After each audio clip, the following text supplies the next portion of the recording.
what you said it was about in the first place. It's about setting a goal and making it happen. It's about that. That's how we build. That's how we come. 100.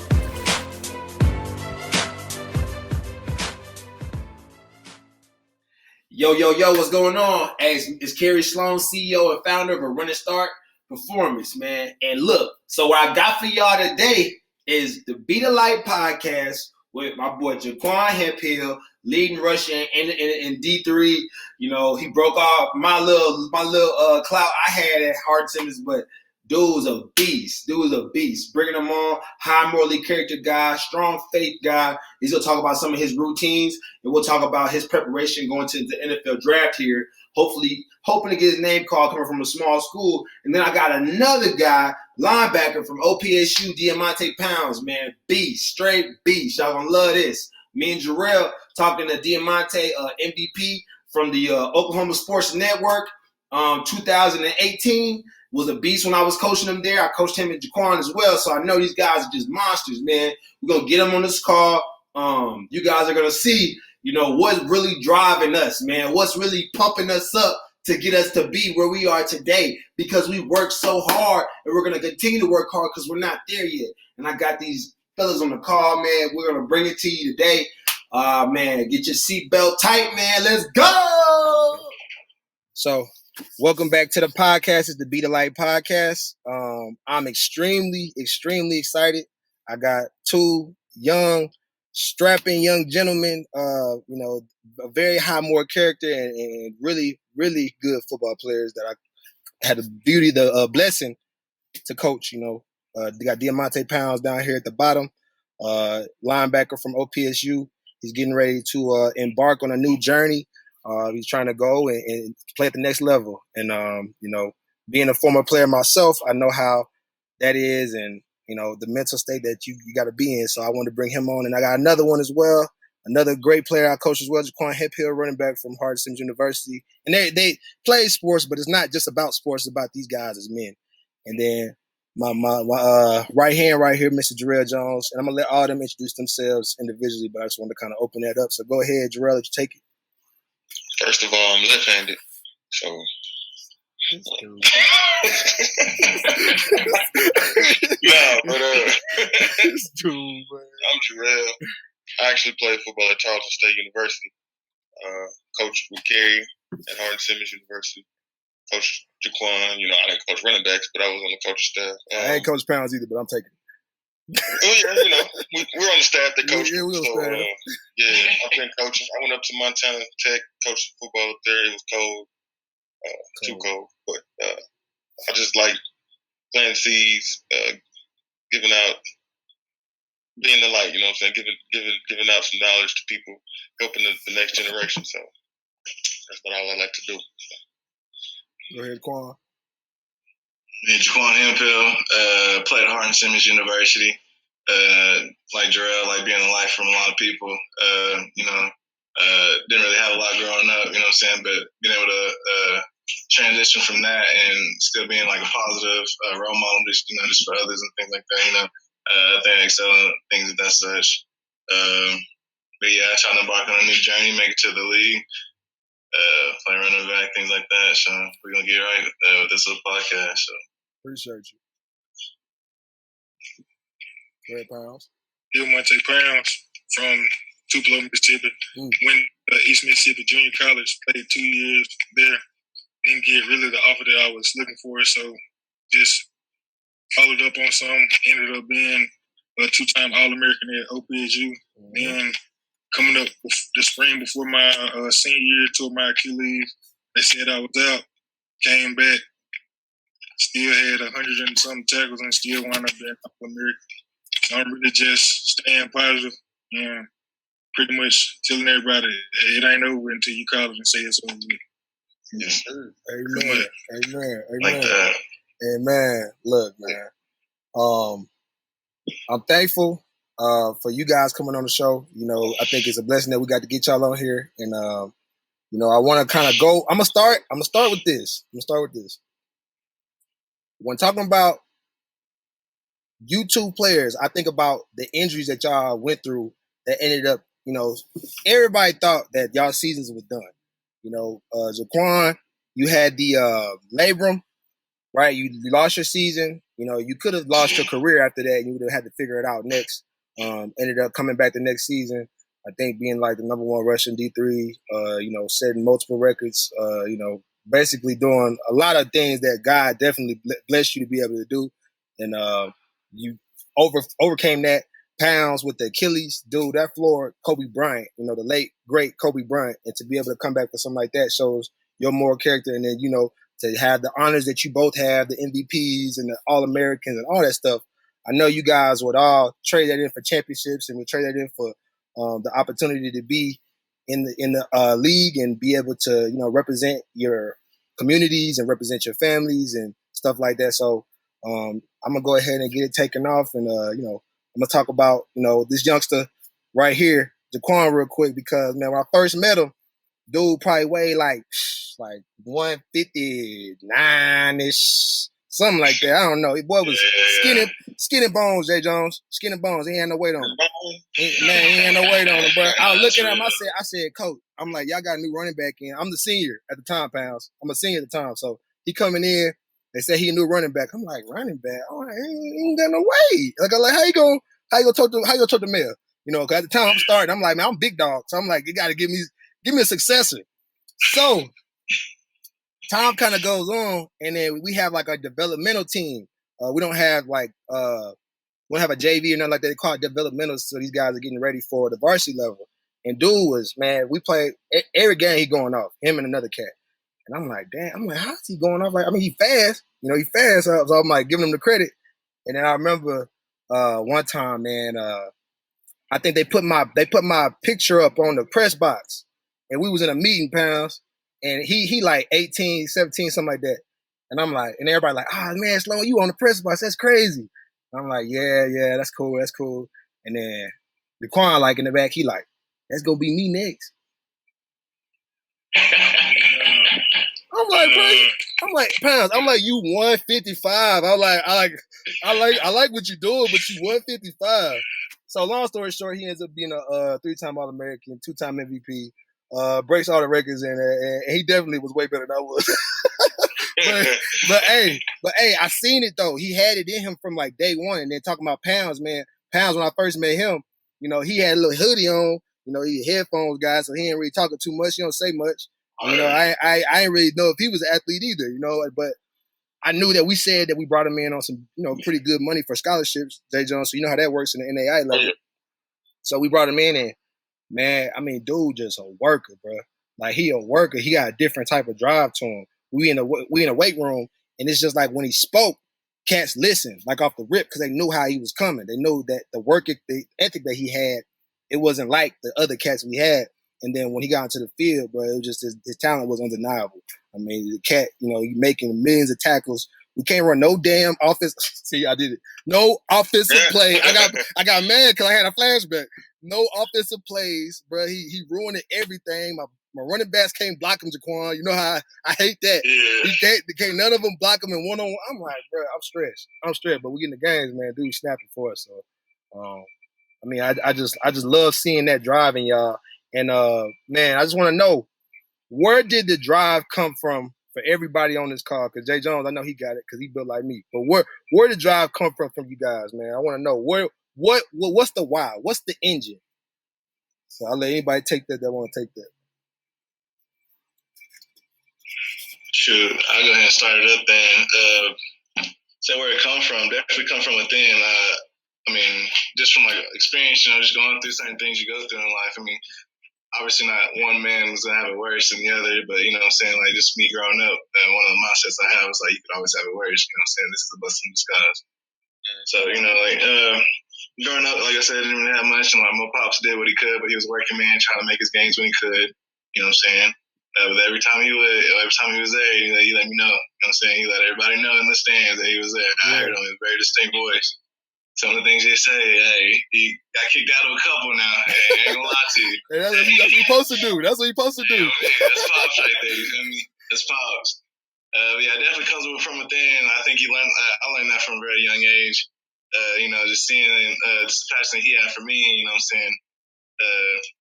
But just being able to transition from that, you know what I'm saying, seeing it from like the passion from somebody else and seeing the fire that they have for something in particular, you know what I'm saying, let me know, like, hey, you know, I gotta be passionate about something, like be passionate about something, whatever that is, just hit it full speed. So football, that was definitely one thing that carried me, you know what I'm saying, from a young age.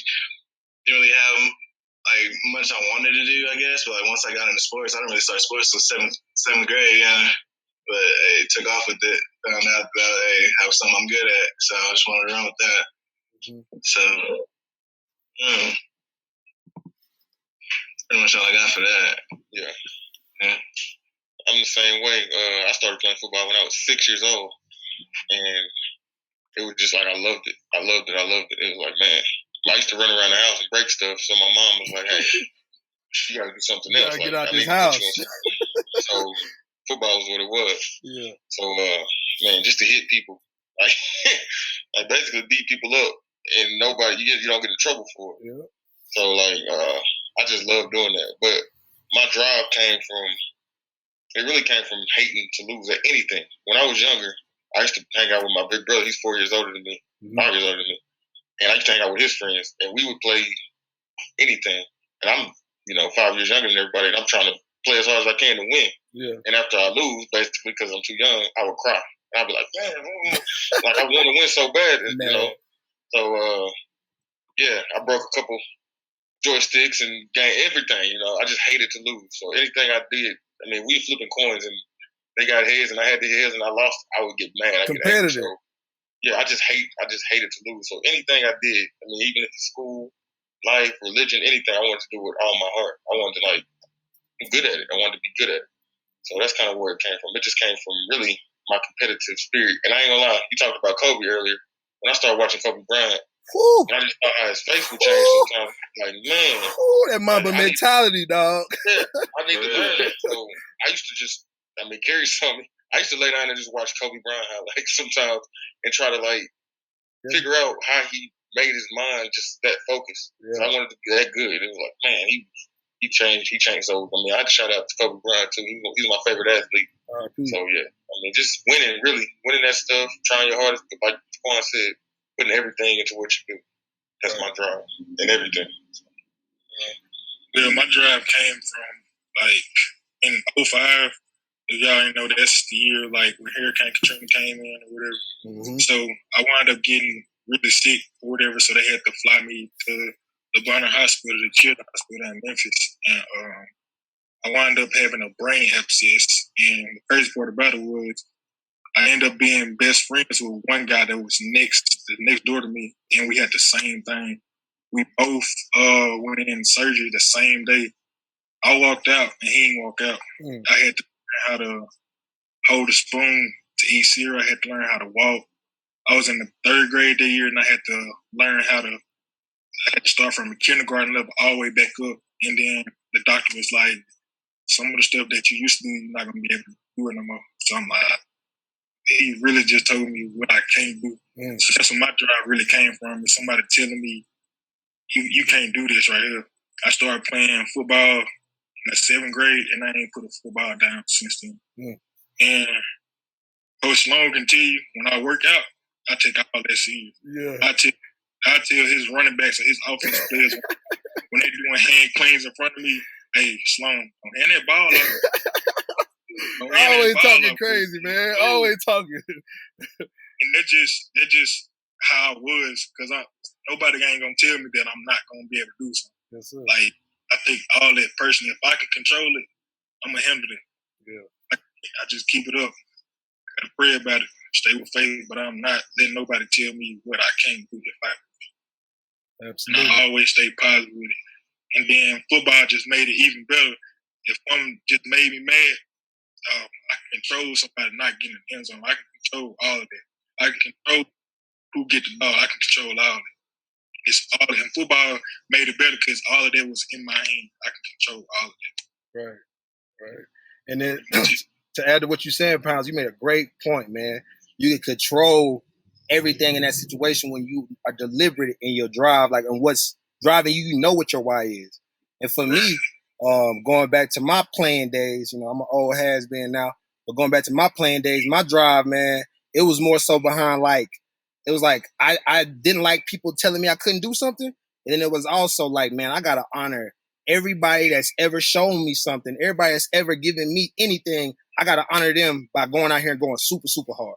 Super, super hard. Like it was like I felt like there were certain things on the field for me that were easy.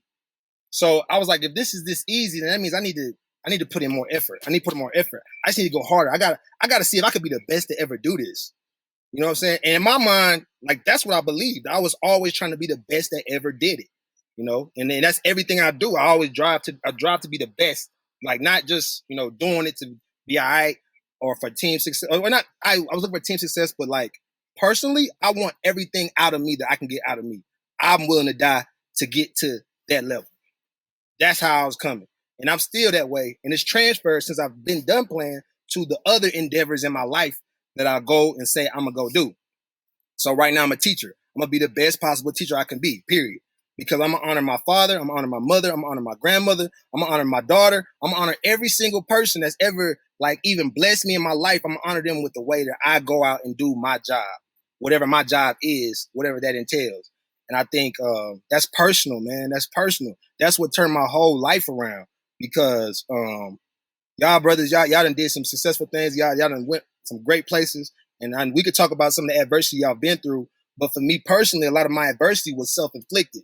You know, I've done a lot of dumb stuff that it was like, I got to a point where I was like, man, I don't know if I could get through this. Like, I don't know I feel like this mistake might be something that might just be it for me. But then as I started to, you know, kind of channel that inner, like first I talked to God because I feel like faith is where it starts. Once I got right with my faith, then it was like, okay, I'm right with my faith. So I got God with me. Okay, while I'm out here, I need to be 110% every single time I do something. Like, bro, like you can't tell me that you better than me at something and it's just gonna be cool. You know what I'm saying? Like that's the competitor in me. And that's like that fire I got in me. You ain't willing to die for this, bro. That's how I felt. Like, and I still feel that way about when I'm doing something. When I'm going and completing a task, I'm gonna do this regardless. You know what I'm saying? If I fail, so be it. I'm gonna learn from it. I ain't taking no L's. I'm taking lessons. You feel me? So that was always like, man, look, I'm gonna keep banging that hammer until I figure it out. I figure it out, and I'm gonna be the best at this at some point. You know, it's only a matter of time. So to talk about the drive thing, man, it was just like, you know, it turned my life around once I said, okay, look, man, I got a purpose, man. There's a reason I'm here. Like, I'm not finna just keep on getting beat, you know, because at first, you know, you start out doing something and you kind of all right, and then you know, you got cats that's like way better than you, and you watching them, and you not in your own lane. So I had to like find that inner, like, okay, look, man, like I'm done worrying about everybody else. I'm worried about me. That's it. I'm gonna make sure I'm going to be the best every single day at what I do compared to myself. And man, that really drove me, you know, crazy, man, like crazy. But I'm gonna let Jay Jones take the rest of the podcast on that. Go ahead. Yeah. So the next topic that you wrote down, actually, Kerry, so we're gonna let you speak on it. Now you get one of theirs, man. You ain't got to double me up, man. You ain't got to double me up. We got the youngsters on here. We can get one of theirs. Let's say double up. Who said that? All right. You know what? Let's go with Jaquan. Doing it for the Lord, Jaquan. Hey. Let's talk about that. Yeah, man. That was definitely a big part of my life. I realized that pretty young. I know even then, coming into college, experiencing new people, because I come from a small town, Oklahoma, Texas, you know what I'm saying? Small town, so I didn't really like know too much about the world itself, you know what I'm saying? But like, so growing up and actually, you know what I'm saying, moving away from home, not far by any means, like 45 minutes away, but just experiencing new people, you know what I'm saying, just seeing different backgrounds, seeing people from, just seeing people's different drives, really. Huntsman football really did that for me, especially. Just especially with the coaching staff and not just the coaches, but the GAs as well. Kerry, you know what I'm saying? Just the different people in my life, you know what I'm saying? But I mean, y'all really showed me like that life is bigger than just me. You know what I'm saying? Like I came in, I was like, yeah, you know, there's God. You know, I'm cool with it. I believe. And like, you know, growing up, started growing up, going to church and everything, and I kind of fell off for a while. Came into Harden Simmons, that's when it pulled me right back in. Let me know, like this is definitely this is me. And like I said, coming from not really knowing too much of the world and finding new people, having different people with different perspectives, especially like roommates and things like that.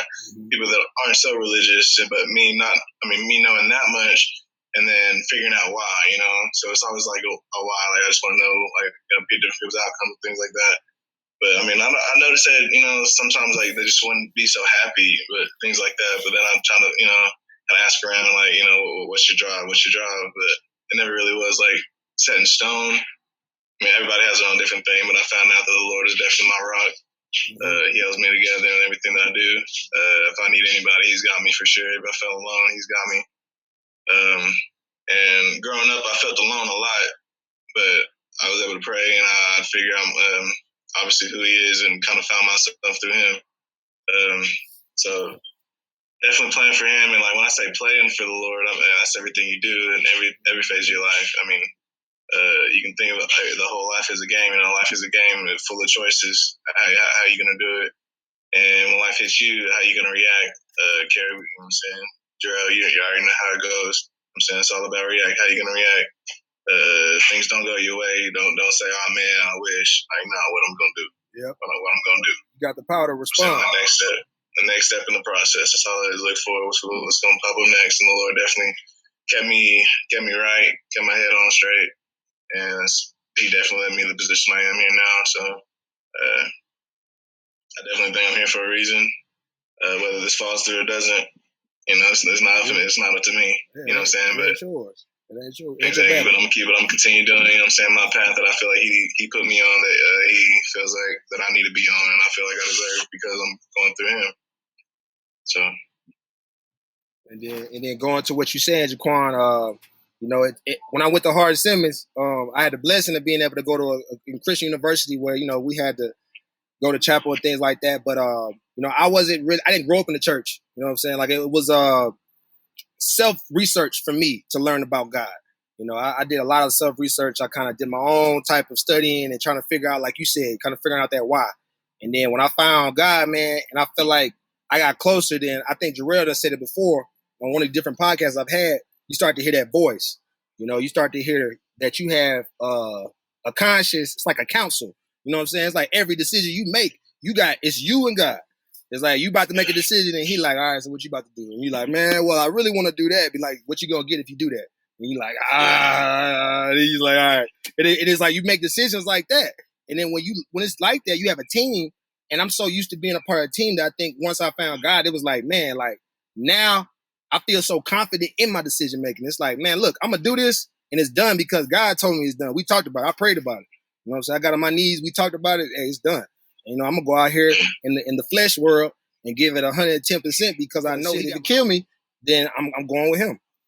I'm going with Him. So, you know, I think that's the beauty of, you know, knowing where your faith at, knowing where that lies. And man, it's a beautiful thing when you get to that point, man. It really is. You know, and even if, and I know my podcast, I have different listeners that may or may not be of faith. So I think it's important, even if you're not a believer in Christ, like you need to be believing in something. Yeah. You know what I'm saying? You got to believe in something no matter what. And people got to say you stupid for it, and you can't even, you don't even flinch. Like, it's like, all right, cool. That's what you believe. I believe what I believe. You know, I think to have that level. Just go strong in what you know, what you feel. You know what I'm saying? What you feel like, you know. It's in your heart. That's all it is. It's in your heart, you know. And when it's in your heart, you can't take it from me. You know, that's in my heart. It's in my heart. You can't take it from me. So this is always going to be here. Even when y'all gone, you know what I mean? Like, because I know I got friends and family that may go here and there or whatever, but in my heart, that's where He live, and that's where my faith resides, and can't nobody take that from me. Take my clothes, take my possessions, but you can't take my faith. So I think that's the beauty of when you get to that point, it's like, man, I'm at home, man. I'm good. Now I can take those risks. Now I can go and do this and do that and spend this money and work out this long and push myself and try to build up other people, even though I know I ain't got the money like that, because I know that, hey, my heart in it. And once my heart tell me I could do it, it's done. It's already done. So I'll let y'all touch on that. Pretty much what you just said. When you said your heart into it, can't nobody take that from you. Once you, like I said, once you get something locked in and you have faith behind it, it's really, it can't be no step, can't nothing stop it, pretty much. Because like football, I know I couldn't do nothing without God. Every football game that we had to, everybody being all hyped up, whatever, I go find me a small corner, ain't got to be big, and I pray, I thank Him for I thank Him for everything that he put me through and all that, and then I'd be like, hope you get everybody up in that. But that's the thing that I always did when I played football. I always made sure that I gave thanks, because without him, I wouldn't have been out there on no field, laced up, all of that. And to have faith, that's pretty much what you got to look for. You got to have faith that can get you through any situation, and you also have to pray about it, because it's some nights I ain't been asleep. I don't know where it come from, but I had to talk to God to actually see me with everything that I did, because it was some times where I just want to clock out. I'm not even going to lie to you. That's real. That's real. But I know it's always God's plan. That's why I always tell myself, I'm going to take football as far as it can take me. If it go past college and play football, I'm good with that. But if it don't, I'm good with that also, because it's people that I can teach and they can learn from my experience to be better, and they can push on and pick up my journey left off. Also, I'll find your light either way. That's what I'm saying. Facts. Yeah, that's real. Facts. Yeah. Facts. And then Jay Jones, just real quick before you go, Jay Jones, I got 2:54 on the clock for the Zoom. I don't know why they doing that. So if they kick us out, I'm just gonna bring us back in, and I'll cut this part out of the podcast. So I'm gonna bring y'all back in if it cuts. But go ahead. You gonna make me? You gonna put the pressure on me? Hey, bro, you ain't got no pressure, bro. Just talk. You good? I'm gonna cut it up anyway. Hey, I got you. I'm messing with you. Nah, in my situation, I was brought up in the church, but as I got older, I kind of strayed away a little bit. I didn't stray too far away, but it was like I started just, as you get older, you kind of like, man, I want to do my own thing, yeah. Mm-hmm. So it's like, man, I could feel myself, like, if the path was straight and God was telling me to go straight, I'd be like, man, but if I go to the left, it's just a little bit more fun. Mm-hmm. But then even when I go left, when I feel myself going too far left, like Kerry said, I hear that voice like, it's not even you. Like, don't even do that. That's not you. Right. I'm bad. It'd be situations where I'll be with some friends and they be doing something I don't agree with. And it's like, man, I can be here and be cool, or, cool, quote unquote, or I can just, be me. Mm-hmm. So it's been certain situations where I feel myself going left, then I just swerve right back. And my friends be like, hey, you don't want to do that? And I'm like, nah, I'm good, man. I wasn't brought up like that, or I wasn't raised like that. I mean, y'all still cool. We can chop it up. We can be friends, all that. But when y'all do something I don't agree with, I'm just going to go chill, do my own thing. Right. So, yeah, I felt myself, I always feel like God took care of me. Even when I did go left, go right, go the wrong way, it's like I never got in too big of trouble. And some certain situations where I should have been in some stuff. Yeah. But it was like God, He looked out for me. Like some of my friends have been through some stuff that I was with them, and maybe they got caught and I didn't. So that's why I never judge people, because it's like a lot of people's done a lot of things, but some people just didn't get caught. You know what I'm saying? Yeah. And to add to that, Jay Jones, I feel like that was most of my life, bro. Like I just kept skating by. Like I'd be with my boys, and we would be doing something, and it would be like, we'd be doing it every single day. My